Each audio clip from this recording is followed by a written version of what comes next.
It was just another day on the road when things took an unexpected turn. A sharp, confident female officer signaled for a driver to pull over. What she didn't know was that this wasn't just any driver.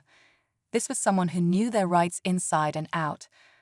What started as a routine traffic stop quickly turned into a tense and thought-provoking exchange. The officer, sure of her authority, soon realized she might be in for more than she bargained for.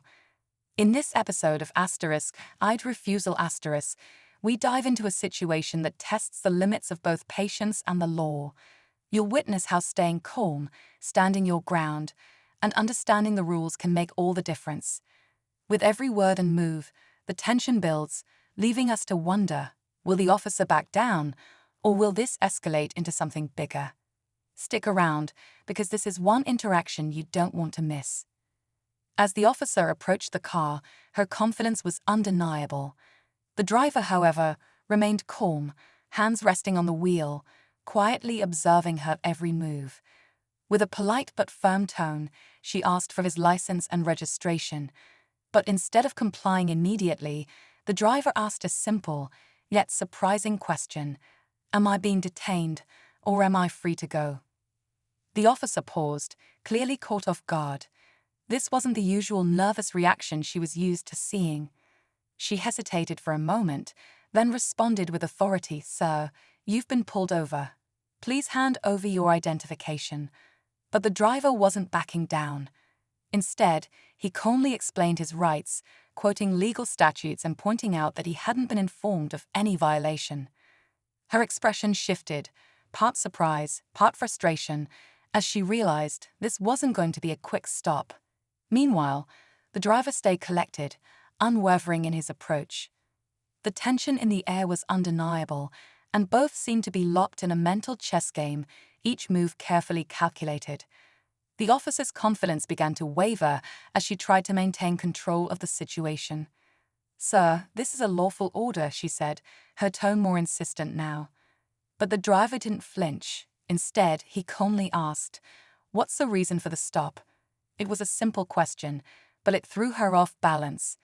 She glanced back at her patrol car, as if searching for support, before finally stating something vague about routine checks.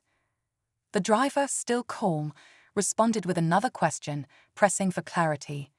The subtle back and forth was building into a quiet storm, an intellectual tug-of-war between someone armed with authority and someone armed with knowledge. Onlookers started to gather at a distance, sensing something unusual about the scene. Meanwhile, inside the patrol car, her partner watched through the windshield, clearly debating whether to step in. The tension wasn't just between the driver and the officer anymore. There was an unspoken conflict within the team itself, a quiet disagreement about how to handle someone who clearly knew the rules. The officer's voice grew firmer as she leaned slightly closer to the driver's window, trying to reassert control. "Sir, if you don't comply, I'll have no choice but to take further action," she warned, her words sharp, but her eyes betraying a flicker of uncertainty. The driver didn't waver, his calm demeanor an almost unnerving contrast to the rising tension. "With all due respect, officer, you haven't provided a lawful reason for this stop. I'm just exercising my rights," he said, his voice steady and clear. The officer's partner finally stepped out of the patrol car, walking over with measured steps, his presence adding another layer of pressure to the moment. The two exchanged a quick glance, a silent conversation passing between them. "Let me handle this," the partner muttered softly, but she hesitated, unsure of whether to step back or stand her ground. The air felt thick with anticipation as the partner approached, his expression unreadable. The driver stayed motionless, waiting, as if every move was part of a carefully planned strategy. All eyes were on this moment, and it was clear something big was about to happen. As the officer's partner reached the driver's window, his tone was surprisingly different, calmer, almost disarming. "Sir, we're just trying to do our job here. Let's not make this harder than it needs to be," he said, his words measured and deliberate. But the driver didn't take the bait. "And I'm just trying to protect my rights," he replied, his eyes steady, watching for any sign of escalation. The crowd in the distance began murmuring, sensing the shift in energy. Just as it seemed the partner might be de-escalating the situation, the radio on his shoulder crackled to life. A dispatch alert broke through the silence, announcing a more pressing matter nearby. The officer and her partner exchanged quick, tense glances. For a split second, it seemed like they might let the driver go and move on to the call. But then the officer, still standing firm, stepped closer and said, "Wait, something's not adding up here." She leaned down to the window, her expression now a mix of determination and suspicion. It was clear she wasn't ready to let this go, but what exactly had she noticed? The mood shifted once again, and everyone watching felt the tension hit a breaking point. The driver stayed composed, even as the officer's words hung heavy in the air. "What do you mean, something's not adding up?" he asked, his tone calm but watchful. The officer straightened, glancing at the car's back seat. "You said you know your rights, but I don't think this stop is just about that. Care to explain what's in your back seat?" she asked, pointing through the window. The driver turned, confused, to see what she was referring to. Sitting in plain view was a neatly folded stack of legal documents, printouts of case law, rights statutes, and procedural guidelines. The officer's partner let out a surprised breath, realizing this wasn't what they had expected. "You're carrying legal documents about traffic stops?" the partner asked, eyebrows raised. The driver smiled faintly. "I teach a class on constitutional rights," he replied. "This isn't my first rodeo." For a moment, there was silence.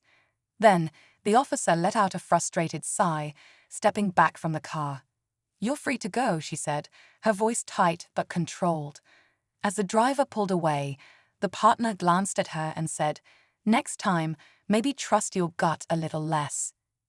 But as the driver disappeared into the distance, the officer noticed something unusual on one of the legal papers she'd seen through the window.